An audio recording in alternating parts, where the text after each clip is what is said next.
Hey guys, here's another quick tutorial. How to have a phone and laptop. First search in your browser, BlueStack, and click the first one to appear and then press download.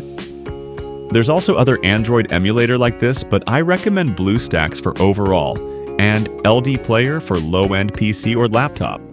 I'll put the link in the description so you guys are safe. After downloading it, let it install it and you're done.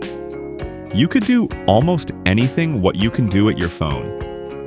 This is useful in a lot of scenarios like mine, which I haven't buyed the Minecraft Java and Bedrock yet, but I have purchased it on my Google Play Store, so I just log in my Play Store and then problem solve.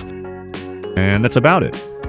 Thank you guys for watching. Please subscribe for more and leave a like if you found this helpful.